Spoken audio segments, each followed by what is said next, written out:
الحمدللہ نحمدہ ونصلی علی رسولہ الکریم، اما بعد فاعوذ باللہ من الشیطان الرجیم، بسم اللہ الرحمن الرحیم۔ وَلَقَدْ نَصَرَكُمُ اللَّهُ بِبَدْرٍ وَأَنْتُمْ أَذِلَّةٌ فَاتَّقُوا اللَّهَ لَعَلَّكُمْ تَشْكُرُونَ۔ رب اشرح لي صدری ویسر لی امری واحلل عقدۃ من لسانی یفقہوا قولی۔ محترم ناظرین، السلام علیکم ورحمۃ اللہ وبرکاتہ۔ الحمدللہ ہم نبی اکرم صلی اللہ علیہ وسلم کی سیرت کے حوالے سے سیرت حبیب کبریا صلی اللہ علیہ وسلم کے عنوان سے کچھ حالات کو، واقعات کو سمجھ رہے ہیں۔ آج اس سلسلے میں ہم انشاءاللہ غزوہ بدر کے پس منظر اور اس کے حالات اور واقعات کو سمجھیں گے۔ محترم ناظرین، جب وادی نخلہ میں مسلمانوں کے ہاتھوں ایک مشرک مارا گیا اور جب شام سے ابو سفیان کا قافلہ واپس آ رہا تھا اور اس نے مکہ میں پیغام بھیجا، ہمارے پاس بہت مال ہے، محافظ صرف 40 ہے، مسلمانوں کی طرف سے خطرہ ہے کہ وہ ہمارا رستہ روکیں گے، ہماری مدد کے لیے فوراً پہنچو۔ تو ابو جہل نے مکے میں ہر شخص کو یہ دعوت دی کہ آؤ اور ہم ان لوگوں سے جنہوں نے ہمارے آباء و اجداد کے دین کو چھوڑا ہے انتقام لیں، بدلہ لیں۔ اور اہل مکہ پورے جوش و خروش کے ساتھ ابو جہل کی قیادت میں مکے سے نکلے۔ تعداد تھی 1000، ان میں سے ہر ایک کے پاس تلوار تھی، ان کے پاس 700 اونٹ تھے، ان کے پاس 100 گھوڑے تھے، اور بڑے تکبر کے ساتھ یہ سمجھتے ہوئے کہ ہمارے لیے فتح یقینی ہے، مدینے کی طرف بڑھے۔ جناب نبی کریم صلی اللہ علیہ وآلہ وسلم ابو سفیان کے قافلے کو روکنے کے لیے مدینہ سے نکلے، اور چونکہ اس قافلے میں صرف 40 محافظ تھے، آپ نے کوئی زیادہ تیاری نہیں کی۔ 313 ساتھی آپ کے ساتھ تھے، کل 70 اونٹ تھے، 2 گھوڑے تھے، 8 تلواریں تھیں۔ جب مقام صفرہ پر پہنچے تو وہاں آپ کو اطلاع ملی کہ 1000 کا لشکر کیل کانٹے سے لیس مکہ سے مدینہ کی طرف بڑھ رہا ہے۔ اب آپ صلی اللہ علیہ وسلم نے مشاورت کی صحابہ اکرام سے۔ سورۃ الانفال پوری کی پوری جنگ بدر کے حالات سے بحث کرتی ہے۔ اس میں اللہ تبارک و تعالی نے پہلے ہی رکو میں اس مشاورت کا ذکر کیا ہے، کما اخرجک ربک من بیتک بالحق وان فریقا من المؤمنین لکارہون۔ آپ نے وہاں پر مشورہ کیا کہ ایک طرف 1000 کیل کانٹے سے لیس لشکر آ رہا ہے، دوسری طرف ابو سفیان کا قافلہ ہے جس میں صرف 40 محافظ ہیں۔ تو ہمیں اللہ نے وعدہ کیا ہے کہ ان میں سے کسی ایک پر فتح حاصل ہوگی، بتاؤ تمہارا کیا ارادہ ہے؟ مہاجر صحابہ نے کہا کہ اللہ کے رسول آپ حکم دیجئے، ہم انشاءاللہ آپ کے ساتھ بالکل شانہ بشانہ لڑیں گے۔ حضرت مقداد رضی اللہ تعالیٰ عنہ نے اس موقع پر بڑے تاریخی الفاظ کہے کہ ہم اصحاب موسیٰ کی طرح یہ نہیں کہیں گے کہ آپ اور آپ کا رب جا کے جنگ کیجئے، آپ حکم دیجئے، ہم مکہ کا ہے بلکہ غمات تک، یمن تک جا کر ان دشمنوں کا مقابلہ کریں گے۔ اللہ کے رسول چاہتے تھے صلی اللہ علیہ وآلہ وسلم کہ انصار مدینہ کی طرف سے بھی کوئی اس قسم کے جذبات کا اظہار ہو۔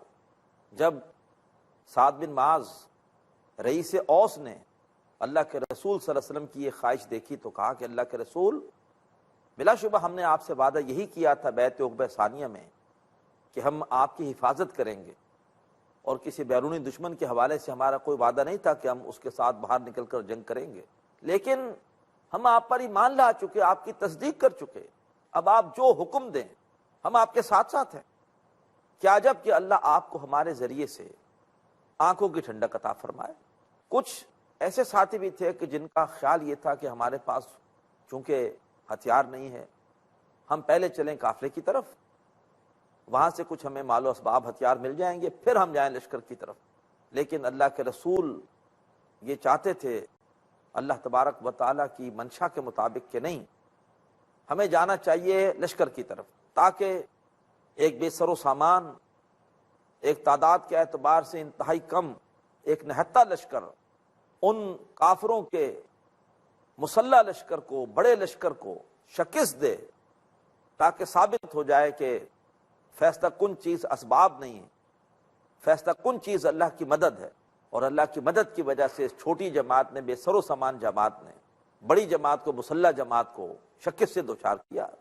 لہذا اب تمام صحابہ اللہ کے رسول کے ساتھ صلی اللہ علیہ وسلم روانہ ہو گئے لشکر کی طرف۔ اس دوران ابو سفیان، جو کہ بہت ہی معاملہ فہم قسم کے انسان تھے، بعد میں مسلمان بھی ہوئے، ان کو اندازہ تھا کہ مسلمان ہمارا رستہ روکنے کی کوشش کریں گے۔ انہوں نے رستہ بدل کر اپنے آپ کو محفوظ کر لیا اور وہ بچ کر آگے نکل گئے، اور اس کے بعد انہوں نے ابو جہل کو لشکر میں پیغام بھیجا کہ ہم بچ کر نکل آئے ہیں، لہٰذا اب لڑائی کی ضرورت نہیں ہے، واپس چلے جاؤ۔ ادھر حکیم بن حزام جو لشکر میں تھے کفار کے ساتھ، لیکن ان کی ہمدردیاں مسلمانوں کے ساتھ تھیں، انہوں نے بھی کوشش کی کہ جنگ نہ ہو اور اب واپس جائیں۔ عتبہ بن ربیہ کے پاس وہ گئے، وہ بڑا سمجھدار شخص تھا، اس سے کہا کہ تم ابو جہل کو کسی طرح سے روکو۔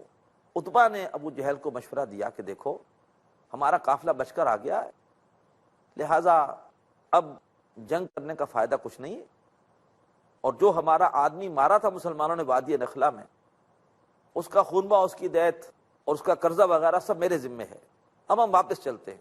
اگر ہم نے محمد اور ان کے ساتھیوں کو مارا تو لوگ کیا کہیں گے کہ اپنے ہی کرشی قبیلے کے لوگوں کو ہم نے مار دیا، اور اگر محمد کو کوئی اور عرب قبائل مار دیں گے ان کے ساتھیوں کو، تو ہمارا کام خود بخود ہو جائے گا، ہمارے ہاتھ اپنے بھائیوں کے خون سے نہیں رنگے جائیں گے، اور اگر محمد پورے عرب پر غالب آ گئے تو غلبہ کس کا ہوگا؟ ایک کرشی کا ہوگا، ہمارا ہوگا۔ تو بڑی اس کی بات حکیمانہ تھی، لیکن ابو جہل انتقام کی آگ میں چل رہا تھا۔ اس نے کہا کہ لگتا ہے عتبہ تمہیں تمہارا بیٹا حذیفہ یاد آ رہا ہے، اس کی وجہ سے تم جنگ سے بھاگ رہے ہو۔ حضرت حذیفہ عتبہ بن ربیہ کے بیٹے تھے اور مسلمان ہو چکے تھے، مسلمانوں کے لشکر میں تھے۔ اب جو اس نے بزدلی کا تانا دیا اور بیٹے کی محبت کا تانا دیا عتبہ کو، تو ایک دم عتبہ ضد میں آ گیا۔ اس نے کہا ٹھیک ہے، اب جنگ ہوگی اور تم دیکھنا کہ عتبہ اس جنگ میں کس طرح سے آگے بڑھ کر بہادری کے جوہر دکھاتا ہے۔ بہرحال بدر کی وادی میں دونوں لشکر آمنے سامنے ہوئے۔ مسلمان وادی کے جس حصے میں تھے وہ جگہ بڑی نرم ریت والی تھی، دقت ہو رہی تھی، اور قریش نے پہلے ہی پہنچ کر ذرا بہتر جگہ پر قبضہ کر لیا تھا، اور وہاں پانی بھی تھا، مسلمانوں کے پاس پانی کی بھی کمی تھی، لیکن اللہ نے رات میں کرم کیا، بارش نازل کر دی، مسلمانوں نے پینے کے لیے، طہارت کے لیے پانی جمع کر لیا، اور وہ ریت جو نرم تھی پانی کی وجہ سے بیٹھ گئی۔ دوسری طرف قریش جس سخت زمین پر تھے، بارش کی وجہ سے وہاں پر کیچڑ ہو گیا اور ان کے لیے پریشانی ہو گئی۔ رات مسلمانوں نے اللہ تبارک و تعالیٰ کی بارگاہ میں گڑ گڑاتے ہوئے، دعائیں کرتے ہوئے گزاری۔ اللہ کے رسول دعا کرتے رہے کہ اللہ میری 15 برس کی محنت میرے ساتھ ہے، اگر کل ان کو شکست ہو گئی تو پھر کوئی تیرا نام لینے والا دنیا میں نہ رہے گا۔ اللہ تبارک و تعالیٰ نے دعا قبول کی۔ فاستجاب لکم ربکم انی ممدکم بألف من الملائکۃ مردفین۔ اللہ نے فرمایا کہ میں نے تمہاری دعا قبول کی، اور کافر 1000 ہے، میں 1000 فرشتوں سے جو لگاتار اتریں گے تمہاری مدد کروں گا۔ اللہ کے رسول سجدے میں گر کر دعا کر رہے تھے، اور جب اللہ نے دعا کی قبولیت کا فیصلہ سنایا تو آپ ایک دم اٹھے اور آپ نے فرمایا سَيُهْزَمُ الْجَمْعُ وَيُوَلُّونَ الدُّبُرَ۔ سورہ قمر کی آیت پڑھی کہ یہ جماعتیں ہزیمت سے دوچار ہوں گی اور پیٹھ پھیر کر بھاگیں گی۔ یہ خوشخبری آپ نے سنائی۔ محترم ناظرین، جنگ بدر کا یہ واقعہ، اس کا بقیہ حصہ بریک کے بعد ہمارے ساتھ رہیے گا۔ ویلکم بیک محترم ناظرین، ایک بار پھر خوش آمدید۔ آج ہم سیرت حبیب کبریا صلی اللہ علیہ وسلم کے سلسلے میں غزوہ بدر کے واقعے کو سمجھ رہے ہیں۔ وقفے سے پہلے یہ بات بیان کی جا رہی تھی کہ اللہ تبارک و تعالیٰ نے مسلمانوں کی دعاؤں کو قبول کیا اور فتح کی خوشخبری دی۔ اب اگلے دن جب دونوں لشکر آمنے سامنے ہوئے، مارکا برپا ہوا، تو قریش کے لشکر میں سے 3 افراد نکلے، عتبہ بن ربیعہ، اس کا بھائی شیبہ بن ربیعہ اور عتبہ کا بیٹا ولید بن عتبہ، اور انہوں نے آ کر مسلمانوں کو مقابلے کی دعوت دی۔ مسلمانوں کی طرف سے 3 انصاری صحابی نکلے، لیکن انہوں نے کہا کہ نہیں، تم لوگ تو کسان ہو، ہمارے مقابلے کے لیے ہمارے ہم پلہ کرشی آنے چاہیے۔ لہذا پھر 3 مہاجر صحابہ نکلے۔ حضرت علی رضی اللہ تعالیٰ عنہ کا مقابلہ ولید بن عتبہ سے ہوا، حضرت حمزہ رضی اللہ تعالیٰ عنہ کا مقابلہ عتبہ بن ربیعہ سے ہوا، اور حضرت عبید اللہ بن الحارث رضی اللہ تعالیٰ عنہ کا مقابلہ شیبہ بن ربیعہ سے ہوا۔ حضرت علی نے ولید بن عتبہ کو جہنم واصل کیا، حضرت حمزہ نے عتبہ بن ربیعہ کو موت کے گھاٹ اتارا۔ البتہ جو حضرت عبیدہ تھے ان کا مقابلہ شیبہ بن ربیعہ کے ساتھ جاری رہا اور وہ زخمی ہو گئے، لیکن حضرت علی حضرت حمزہ نے آگے بڑھ کر شیبہ کو بھی جہنم واصل کیا، اور بعد میں حضرت عبیدہ بھی شہید ہو گئے۔ لیکن بہرحال اس پہلے ہی مرحلے میں مسلمانوں کو اللہ تعالی نے کامیابی دی۔ اس کے بعد نبی اکرم صلی اللہ علیہ وآلہ وسلم نے ایک مٹھی کنکریوں کی بھری اور کفار کی طرف پھینکی، اور اس سے ان کی آنکھوں میں وہ کنکریاں گئیں، اور اب اس کے بعد پھر مسلمانوں نے ایک بارگی حملہ کر دیا۔ اللہ نے اس کا ذکر کیا سورہ انفال میں، وَمَا رَمَيْتَ إِذْ رَمَيْتَ وَلَكِنَّ اللَّهَ رَمَى۔ اے نبی، وہ جو آپ نے مٹھی بھر کنکریاں پھینکی تھی وہ آپ نے نہیں پھینکی تھی، وہ اللہ تبارک و تعالیٰ نے پھینکی تھی۔ اور مسلمانوں سے کہا کہ فَلَمْ تَقْتُلُوهُمْ وَلَكِنَّ اللَّهَ قَتَلَهُمْ، تم نے کافروں کو نہیں مارا، وہ اللہ تعالیٰ نے مارا ہے۔ گویا ہاتھ ہے اللہ کا، بندہ مومن کا ہاتھ، اللہ تبارک و تعالیٰ کی قدرت ظاہر ہوئی، اور اس کے بعد مسلمانوں نے ان کافروں کے بڑے بڑے 70 آدمی جہنم واصل کیے۔ ابو جہل جس کو 2 لڑکوں نے جہنم واصل کیا، اور اس کے علاوہ عتبہ بن ربیعہ، شیبہ بن ربیعہ، عقبہ بن ابی معیط، امیہ بن خلف، یہ جتنے بھی بڑے بڑے سردار تھے متکبر، یہ سب کے سب بدر کے میدان میں جہنم واصل ہوئے، جبکہ مسلمان صرف 14 شہید ہوئے، اور 70 کافر مسلمانوں نے قیدی بنا لیے، اور کفار اپنا اچھا خاصا مال چھوڑ کر میدان جنگ سے بھاگے۔ اللہ تعالیٰ نے شاندار فتح عطا کی، ناقابل یقین فتح عطا کی۔ ثابت ہو گیا کہ اہمیت تعداد کی نہیں ہے، اہمیت اسباب کی نہیں ہے، اہمیت اللہ تبارک و تعالیٰ کی مدد کی ہے، اور اللہ تبارک و تعالیٰ کی مدد یہ مسلمانوں کے ساتھ ہے۔ پورے عرب میں مسلمانوں کا ایک دبدبہ قائم ہو گیا کہ ایک چھوٹی سی جماعت نے اپنے سے 3 گنا بڑی جماعت کو ذلت آمیز شکست سے دوچار کیا۔ اب اس موقع پر جو ہمارے لیے رہنمائی ہے وہ یہ ہے کہ ہمارا اصل بھروسہ اسباب پر نہیں، اللہ پر ہونا چاہیے۔ ہم جو کچھ کر سکتے ہیں کریں، لیکن اس کے بعد یہ سمجھتے ہیں کہ ہمارے کرنے سے کچھ نہیں ہوگا، نتیجہ نکلے گا اللہ تبارک و تعالیٰ کی مدد سے، اور اللہ کی مدد اپنے بندوں کے لیے آئے گی۔ اقبال کا بڑا پیارا شعر ہے کہ فضائے بدر پیدا کر فرشتے تیری نصرت کو، اتر سکتے ہیں گردوں سے قطار اندر قطار اب بھی۔ اللہ تبارک و تعالی آج بھی فرشتے نازل کر سکتا ہے، بشرطے کہ ہم اصحاب بدر کی پیروی کرتے ہوئے اپنا سب کچھ اللہ تبارک و تعالیٰ کی راہ میں پیش کر دیں اور اللہ ہی پر بھروسہ کرے، توکل کرے۔ اب جب فتح ہو گئی، کفار میدان جنگ سے بھاگ گئے، تو مسلمانوں کے 3 گروہ اس وقت وجود میں آئے۔ ایک گروہ نے کافروں کا پیچھا کیا تاکہ ان میں سے قیدی بنائے جائے، ایک گروہ نے نبی اکرم صلی اللہ علیہ وسلم کے گرد گھیرا ڈال دیا تاکہ آپ کی حفاظت رہے، اور ایک گروہ نے مال غنیمت جمع کرنا شروع کیا۔ اس سے پہلے عرب کا دستور تھا کہ میدان جنگ میں جو شخص بھی مال لوٹ لیتا تھا وہ اسی کا ہوتا تھا۔ اب جب قریش بھاگ گئے، حالات معمول کے مطابق نارمل ہوئے، تو مال غنیمت کے حوالے سے ایک اختلاف پیدا ہو گیا۔ جن ساتھیوں نے مال غنیمت اٹھایا تھا ان کا خیال تھا کہ ہمارا ہے، ہم نے اٹھایا ہے، جبکہ باقی کہہ رہے تھے کہ اگر ہم قریش کا پیچھا نہ کرتے تم کیسے اٹھاتے؟ اور ایک گروہ کہہ رہا تھا کہ ہم نے اللہ کے رسول کی حفاظت کی، اگر نہ کرتے تو انہیں کو غضب پہنچتا۔ جب یہ جھگڑا ہوا تو اللہ تبارک و تعالیٰ نے سورہ انفال کی پہلی آیت میں کہہ دیا، یسألونک عن الانفال قل الانفال للہ والرسول، اے نبی آپ سے پوچھ رہے ہیں غنیمتوں کے بارے میں، کہ یہ غنیمت کسی کی بھی نہیں، غنیمت کل کی کل اللہ اور اس کے رسول کے لیے۔ غنیمت کے لیے لفظ آیا ہے انفال، جو نفل کی جمع ہے۔ نفل کہتے ہیں اضافی چیز کو، گویا غنیمت ایک اضافی چیز ہے۔ شہادت مطلوب و مقصود مومن، نہ مال غنیمت نہ کشور کشائی۔ فرمایا کہ غنیمت کل کی کل اللہ اس کے رسول کی ہے۔ فاتقوا اللہ، اللہ کی نافرمانی سے بچو۔ وَأَصْلِحُوا ذَاتَ بَيْنِكُمْ، آپس میں صلح کر لو، جھگڑا ختم کرو۔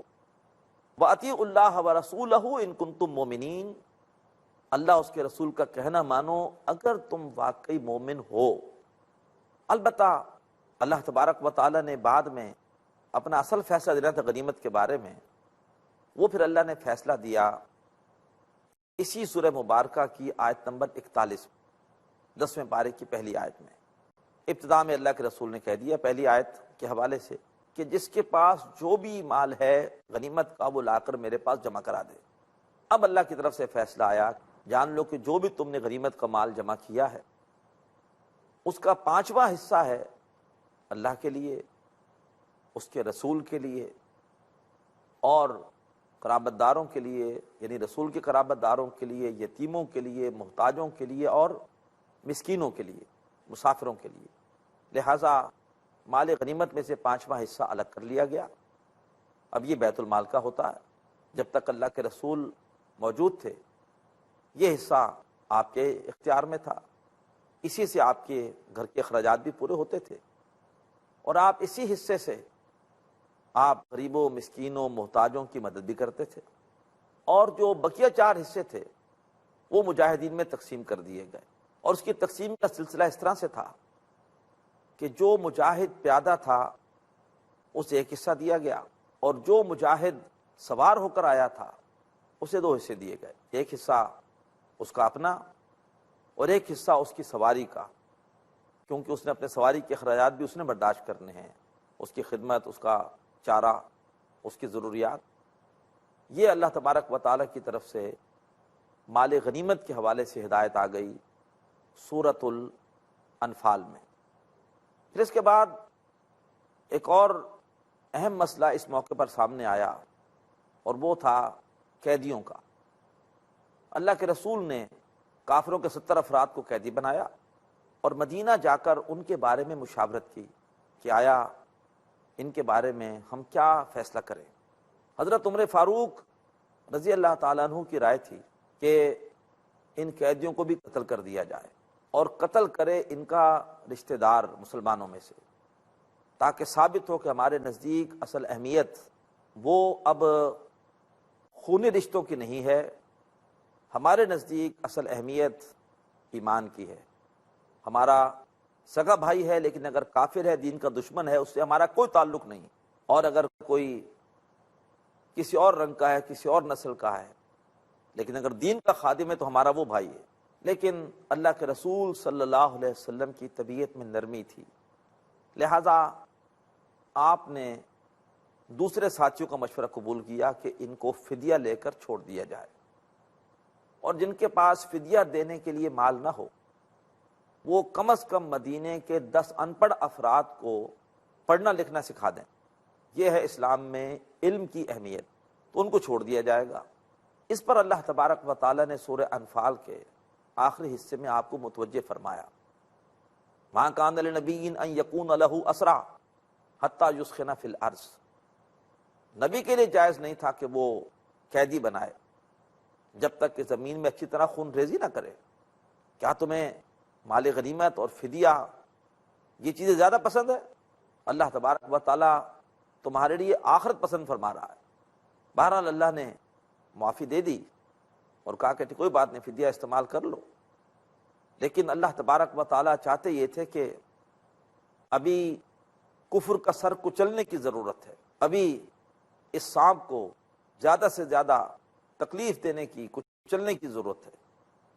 اگر بدر کے قیدیوں کو تم نے آزاد کر دیا تو کل یہ دوبارہ تمہارے خلاف کسی مہم کے اندر آ جائیں گے، اس وقت تو تمہیں عرب پر ایک حق کی دہشت بٹھانی ہے، لہذا بہتر یہی تھا کہ ان کو جہنم واصل کیا جاتا۔ اور یہی ہوا کہ جو قیدی رہا ہوئے تھے، حالانکہ وہ وعدہ کر کے گئے تھے کہ ہم آئندہ کبھی مسلمانوں کے خلاف کسی مہم کا حصہ نہیں بنیں گے، لیکن ان میں سے بہت سے احد کے میدان میں پھر حق کے خلاف موجود تھے، ڈٹے ہوئے تھے۔